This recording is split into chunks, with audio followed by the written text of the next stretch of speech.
Madam, আপনি কি চেম্বারেই আছেন? একটু আসতে পারবেন? ইমার্জেন্সি ছিল। যদি পারেন তাহলে একটু তাড়াতাড়ি আসেন প্লিজ। আমি আপনাকে লোকেশন সেন্ড করছি। আচ্ছা, আমি আসছি। ভেতরে যান তাড়াতাড়ি প্লিজ। এটা কিভাবে করেছেন? মারামারি করতে গিয়ে। তাকিয়ে কি দেখছো? ব্যান্ডেজ করে দাও। ঠিক আছে, আপনি শুয়ে থাকুন। এরপর জেনি ইয়াশকে ব্যান্ডেজ করে দেয়। জায়গাটা স্টিচ করতে হবে। ওকে, দাও করে। ইয়াশের প্রচণ্ড কষ্ট হয়, তবু সে একটু শব্দও করে না। ওই সময়টায় কেবল জেনির দিকেই তাকিয়ে থাকে। হয়ে গেছে। আমি মেসেজ দিলে সিন করো না কেন? ম্যাডাম, কাজ কি শেষ? হ্যাঁ, ওনার এখন প্রপার রেস্ট প্রয়োজন। এদিকটা একটু দেখবেন?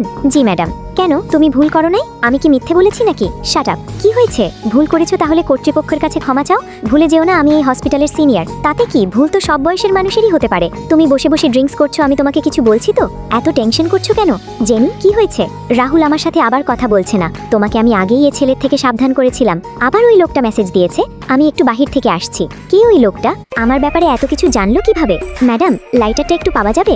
আপনি যাকে দেখতে বাহিরে এসেছেন তার থেকে সাবধান থাকবেন। আরে জেনি, তুমি এখানে? জেনি ইয়াশকে ইগনোর করে ভেতরে চলে যায়।